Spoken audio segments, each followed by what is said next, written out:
तो हेलो दोस्तों, welcome to my YouTube channel Global English Academy. दोस्तों, मैं सोनू सर आपका स्वागत करता हूं अपने चैनल के ऊपर। दोस्तों, देखिए, जैसा कि मैंने आपसे प्रॉमिस किया हुआ था कि मैं आपके लिए आर्मी क्लर्क की सीरीज़ लेकर आऊंगा, और उस प्रॉमिस को ध्यान में रखते हुए मैं आज आपके लिए आर्मी क्लर्क का एक और नया कंसेप्ट लेकर आया हूँ, एक और नया पेपर लेकर आपके सामने प्रेजेंट हुआ हूँ। तो एक ज़रूरी चीज़, आप लोगों को पता होगा कि आपकी एग्ज़ाम डेट कितना है। 10 जुलाई आपकी एग्ज़ाम डेट फाइनल हो गई है, और ये सीरीज़ हम आपकी कंटिन्यू रखेंगे 10 जुलाई तक।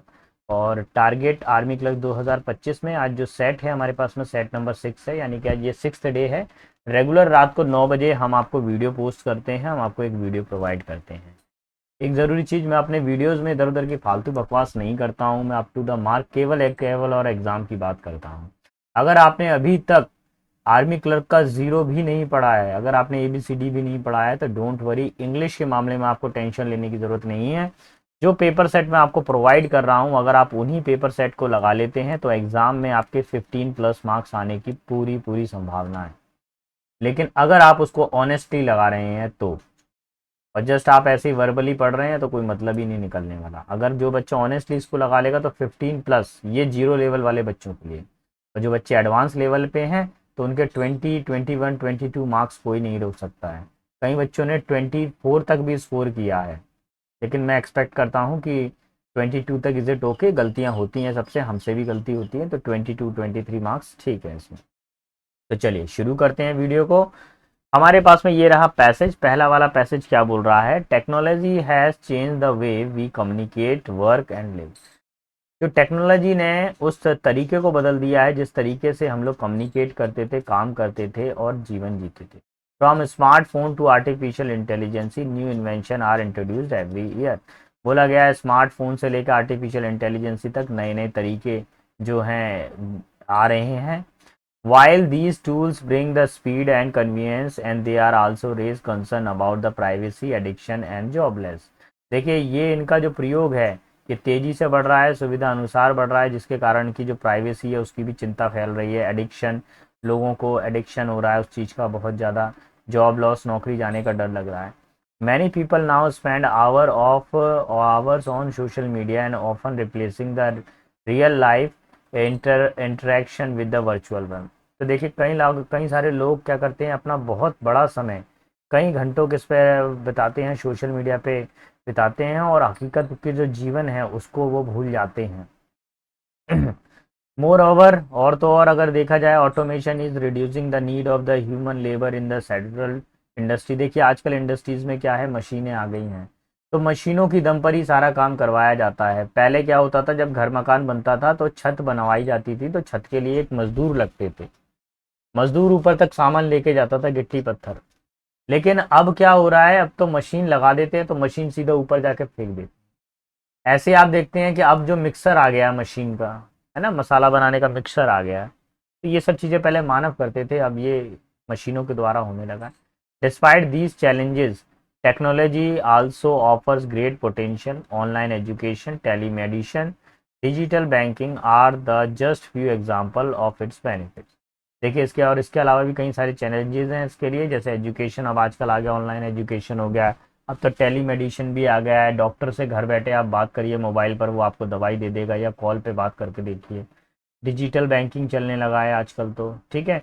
दे are key to find a balance between the using technology wisely and maintaining the human values.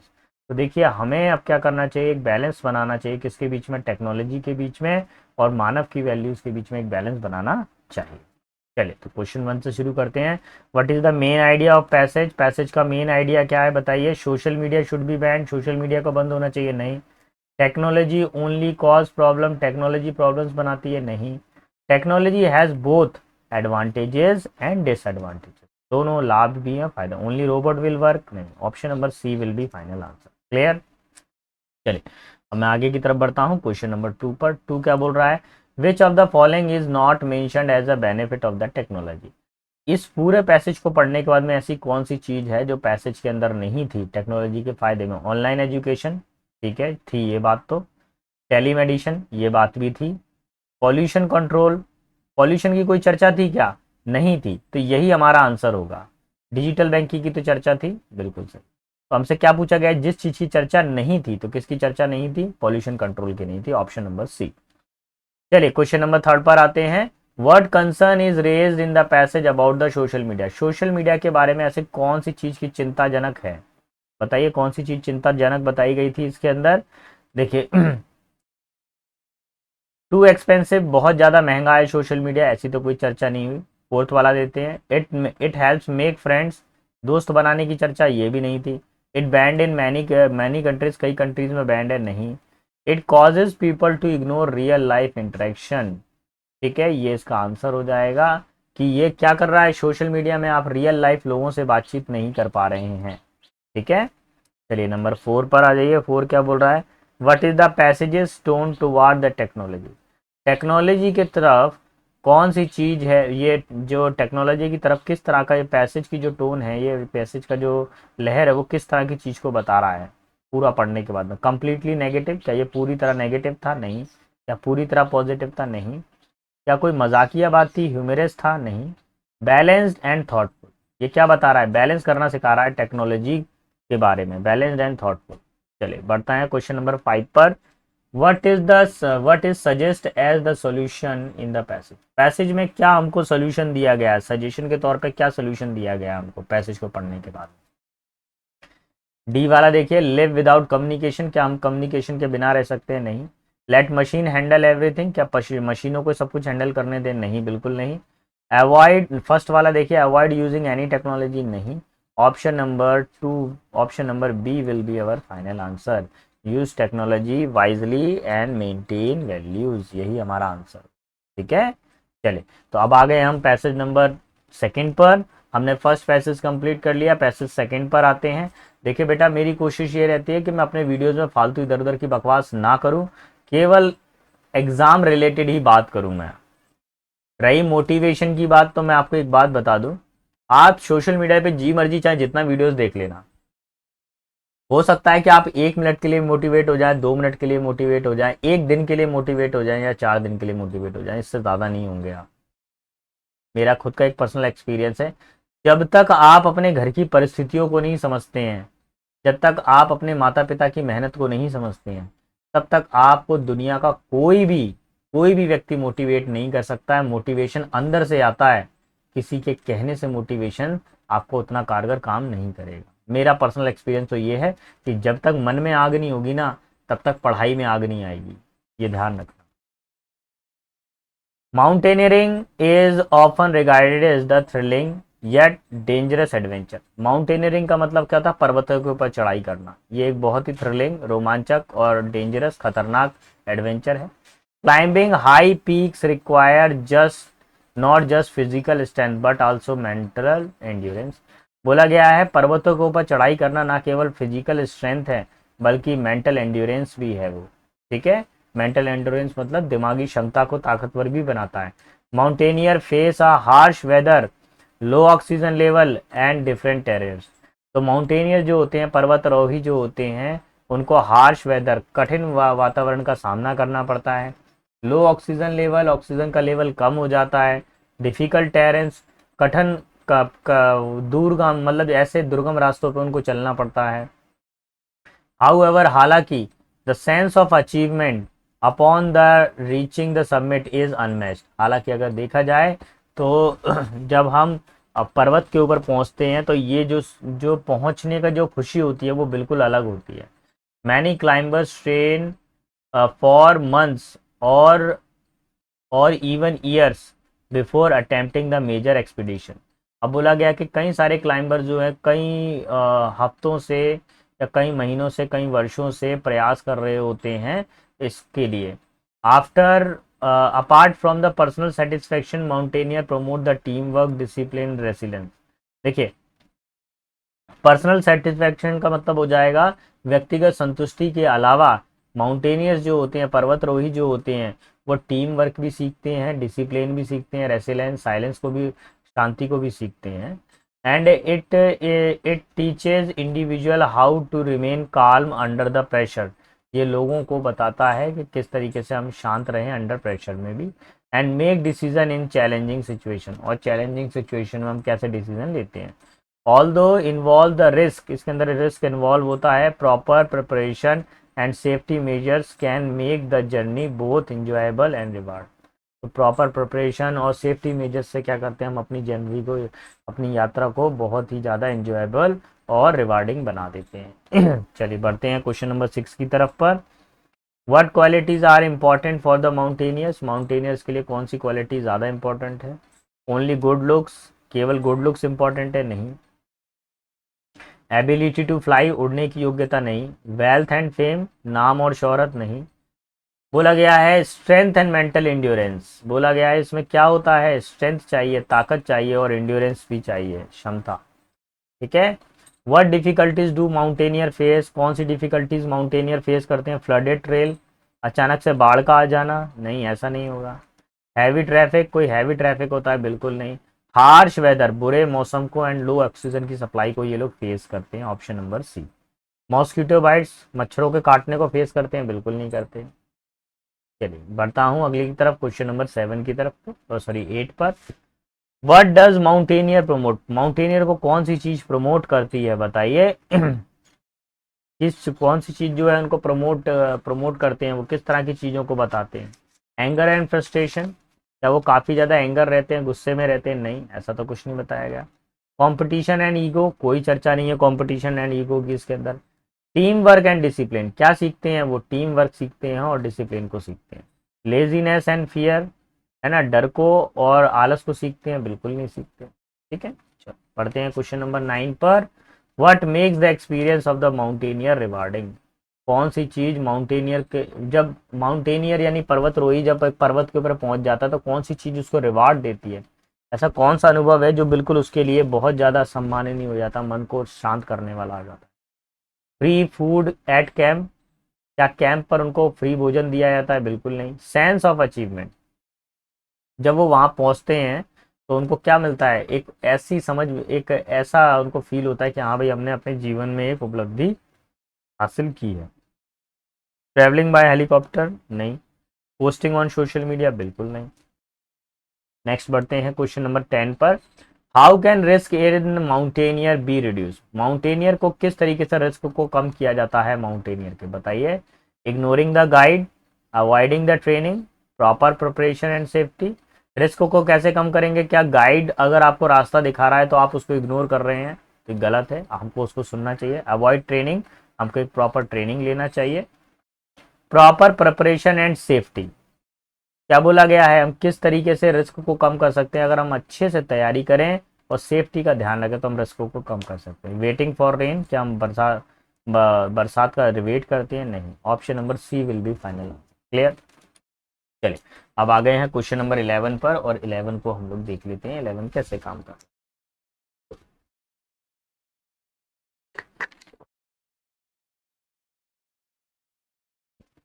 एक मिनट में चेक कर लो, क्वेश्चन को पढ़ लीजिए, आप पहले सोल्यूशन निकाल लीजिए, मैं जरा चेक कर लूँ उसमें से आवाज़ का कोई लफड़ा तो नहीं फैल रहा। मेरे को लग रहा है थोड़ा सा आवाज़ का प्रॉब्लम आ रहा है। ठीक, देख लेता हूँ आवाज़ ठीक आ रही है कि नहीं आ रही है। ठीक है, ओके है सब कुछ।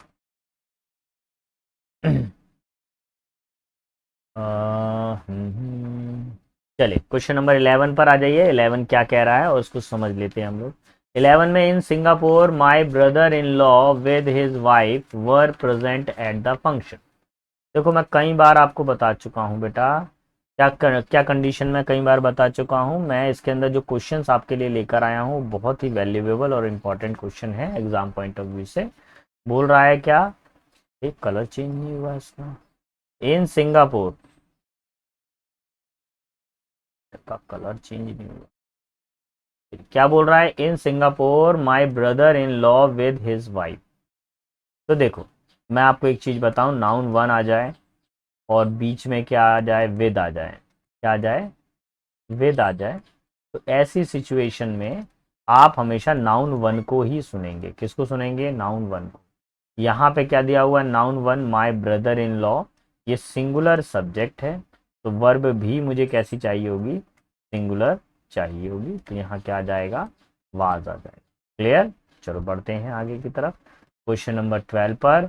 A hot and a cold spring was found near each other. तो देखिए क्या बोला गया है इसके अंदर बेटा, बताइए मेरे को कितने लोग हैं, कितनी बार आर्टिकल आ रहा है, 2 बार आर्टिकल आ रहा है। अगर एंड से कोई नाउन जुड़ा हुआ हो और 2 बार आर्टिकल आए तो वर्ब हमेशा प्लूरल आती है, वाज नहीं आएगा। क्या आएगा इसके अंदर, क्या आएगा इसके अंदर, वर आएगा। ठीक है, वाज का यूज नहीं करेंगे। क्वेश्चन नंबर 13 पर आइए। Either of the road lead to the park, बोला गया है इनमें से कोई एक सड़क कहाँ जाती है, पार्क की तरफ जाती है। तो कुछ चीजों को ध्यान रखिए। ईदर ऑफ कभी भी आए तो इसके बाद में प्लूरल काउंटेबल नंबर आता है, लेकिन वर्ब कैसी आती है, सिंगुलर आती है। Either of the roads, roads हो गया प्लूरल काउंटेबल नंबर, वर्ब चाहिए सिंगुलर। अभी ये प्लूरल वर्ब है, इसको हटा देंगे, सिंगुलर वर्ब में कन्वर्ट करेंगे। वर्ब में एस लगाने से वर्ब हो जाती है सिंगुलर। तो आपका आंसर लगेगा ऑप्शन नंबर बी। क्लियर। चलिए बढ़ता हूं क्वेश्चन नंबर 14 की तरफ पर। फिल इन द ब्लैंक बताना है। There is something wonderful, there is something wonderful dash him. तो देखेंगे ध्यान से, वंडरफुल के साथ में कौन सा प्रपोजिशन आता है, ध्यान रखेंगे। Wonderful, there is something wonderful about him, क्या बोला गया, उसके बारे में कुछ ना कुछ एक अच्छी बात है। वंडरफुल एक अच्छी बात। When will you hand dash your assignment, भैया कब आप अपने असाइनमेंट को अपने हाथों में लोगे। So option number A will be final answer, hand in हो जाए। ठीक है, option number A preposition case है। A new minister has taken dash after the election. देखिए इलेक्शन के बाद में एक नया मिनिस्टर आ गए और उन्होंने क्या कर लिया है, जो सत्ता को अपने हाथ में ले लिया है। Option number be taken over. ठीक है, अब मैं आता हूँ इस पर, आर्टिकल्स पर। क्या बोल रहा है, he looks as dash as, he looks as dash as dash ash. तो अगर आप देखेंगे बेटा यहाँ पर क्या दिया हुआ है, ऐश में किसकी आवाज आ रही है, ए की आवाज आ रही है। तो आप किसका यूज करोगे बेटा, यहाँ पे बताइए, एन का यूज करोगे। मैंने आपको बताया था अगर आ से लेके अंघा तक आता है तो आप एन का यूज करते हैं, और का से लेके ज्ञा तक आता है तो आप ए का यूज करते हैं। ठीक है, तो अभी फिलहाल क्या जाएगा, एन। आगे देखेंगे next, did you go dash present to visit him. देखिए क्या आप जेल गए उससे मिलने के लिए। अगर सजा काटने जेल जाते तो प्रिजन, प्रिजन का मतलब होता है जेल, तो उससे पहले कोई आर्टिकल नहीं आता। लेकिन आप सजा काटने नहीं गए हैं, आप किसी से जेल में मिलने गए हैं। Option number C for Calcutta. Next number 19 पर आ जाइए। I found dash rupee note in the market. तो देखो यहाँ पे वन में किसकी आवाज आ रही है, वा की आवाज आ रही है। किसकी आवाज आ रही है, वा की। मैंने अभी आपको बताया अगर का से लेके ज्ञा तक अगर आवाज आती है तो आप ए का यूज करेंगे। तो मेरा फाइनल आंसर हो जाएगा ए, ऑप्शन नंबर ए लग जाएगा। ठीक है, चलिए चलिए, तो अब हम अपने इस क्वेश्चन को देख लेते हैं क्या बोल रहा है। The scientist presented of his experiment and surprising results the detailed findings with the great enthusiasm to the audience। अब इस सेंटेंस को आपको प्रॉपरली अरेंज करना है। तो देखिए सबसे पहले साइंटिस्ट ने किस चीज को देखा होगा, बताइए। सबसे पहले किसी भी चीज की डिटेल उसने प्राप्त की होगी और उसके बाद में ही उसको सारी चीजें मिली होगी। सबसे पहले किसी भी चीज का डिटेल प्राप्त करेंगे तो डिटेल फाइंडिंग्स आ गया अपने पास में पहला। अरे कलर को क्या हो गया इसके, येलो क्यों आ रहा है महाराज, सही से आ जाओ, रेड। ठीक, तो पहला क्या हो गया हमारे पास में, आर आ गया। तो हमको समझ में आया कि सेंटेंस की स्टार्टअप किससे हो रही है, आर से हो रही है। तो बाकी चीज़ों को आप हटा दें। अब आर के बाद में क्यू है, आर के बाद में क्यू है, ये कंफर्मेशन है। The result, detail findings and surprising results. और क्या मिला उसको, एक सरप्राइजिंग रिजल्ट मिला। सरप्राइजिंग रिजल्ट मिला, किस चीज़ के बारे में मिला, रिजल्ट बताइए। Surprising result with great enthusiasm. उसको क्या मिला, एक सरप्राइजिंग रिजल्ट मिला of his experiment with great enthusiasm. अच्छा, surprising of his experiment to the audience with great enthusiasm of his experiment. चलो इसका आंसर क्या होना चाहिए देखेंगे बहुत ध्यान से। इसका आंसर हो जाएगा, पहला सेंटेंस हमको मिल गया, दूसरा सेंटेंस भी मिल गया, तीसरा देखना है surprising results of his experiment. उसके एक्सपेरिमेंट्स के क्या मिले थे, सरप्राइजिंग रिजल्ट मिले थे with great enthusiasm to the audience. तो देखिए यहाँ पर अगर प्रॉपर अगर आप मैच करेंगे तो ऑप्शन नंबर 1 इसका सही आंसर होना चाहिए। ठीक है, थर्ड वाला आपका आंसर नहीं होगा। बढ़ते हैं आगे की तरफ। अगला स्ट्रक्चर देखिए क्या बोल रहा है 21 वाला। 21 में बोला गया है हमारे पास में the prime minister address. Prime minister ने कहा, तो सबसे पहले जब प्राइम मिनिस्टर कहेंगे तो कौन से दिन कहेंगे, क्या कहेंगे, देखते हैं। At Red Fort, Red Fort बेटा प्लेस है, प्लेस हमेशा लास्ट में आती है। On the occasion of Independence Day, कब कहा उन्होंने, इंडिपेंडेंस डे पर कहा। और द नेशन, देखिए द प्राइम मिनिस्टर एड्रेस, उन्होंने किससे कहा, राष्ट्र से कहा। नेशन का मतलब होता है राष्ट्र, तो सबसे पहले आएगा राष्ट्र। एड्रेस द नेशन, राष्ट्र को कहा।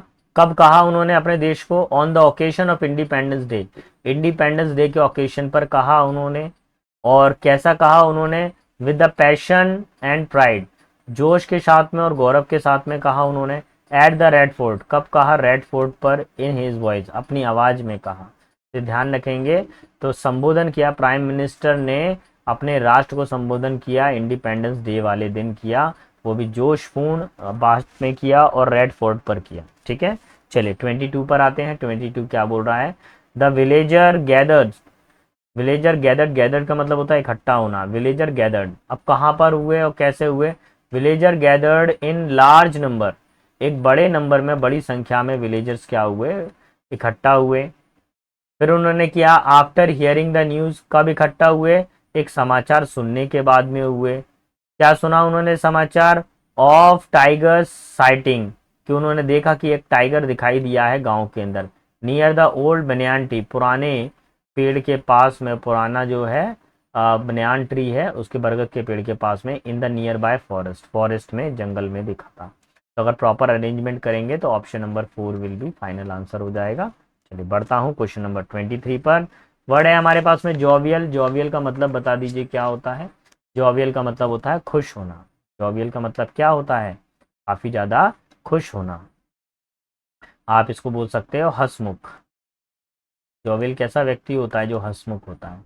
अच्छा, इनक्रेडुलस का मतलब क्या होता है बताइए, जिस पर आप विश्वास नहीं कर सकते हैं, अविश्वासी, जिस पर विश्वास, अविश्वसनीय। ठीक है, थोड़ा सा मेरा हिंदी देख लेना यहाँ पर, विश्वसनीय। नेक्स्ट, मैरी का मतलब क्या होता है, हंसमुख होता है, खुश होता है, यही इसका आंसर है, ऑप्शन नंबर बी। अच्छा, रिवोल्टिंग का मतलब क्या होता है, आपको मालूम है, रिवोल्ट का मतलब होता है विद्रोह करना। क्या होता है, विद्रोह करना। डिजी का मतलब क्या होता है बताइए, डिजी का मतलब होता है चक्करदार। क्या होता है, चक्करदार, डिजी। ठीक है, तो हमारा आंसर क्या लग गया, option number B. Second last question पर आ जाते हैं 24 पर। 24 में वर्ड दिया हुआ है इनडिफरेंट। इनडिफरेंट का मतलब क्या होता है, उदासीन। कैसा हो, जो उदासीन हो। न्यूट्रल का मतलब क्या होता है बताइए। न्यूट्रल का ऐसा व्यक्ति होता है ना तो ज़्यादा खुश है ना ज़्यादा आ, उदास है, तो उसको बोलते हैं तटस्थ। अनकाइंड का मतलब क्या होता है, जिसमें दया भाव ना हो, है ना, क्रूर व्यक्ति। क्या बोल सकते हैं आप, क्रूर व्यक्ति बोल सकते हो। प्रीशियस का मतलब क्या होता है, प्रीशियस बताइए। प्रीशियस का मतलब होता है बहुमूल्य, बहुमूल्य, बहुत इंपॉर्टेंट हो, बहुमूल्य, प्रीशियस। अच्छा, मीन का मतलब क्या होता है, मतलब। क्या होता है, मतलब। अभी फिलहाल आंसर क्या लगेगा, ऑप्शन नंबर ए।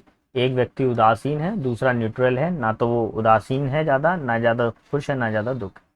लास्ट क्वेश्चन पर आ गए हैं बेटा। मैं आपको कुछ याद दिला दूं, रोजाना रात को 9 बजे हम आपके लिए जो है आर्मी क्लर्क का एक पेपर सेट लेकर आते हैं। जिन लोगों ने अभी तक तैयारी नहीं की है तो चिंता ना करें, अगर आप इन पेपर सेट को भी लगा लेते हैं तो भी आपका एग्जाम के अंदर 15+ मार्क्स आ सकते हैं। ठीक है, और आए भी हैं बच्चों के।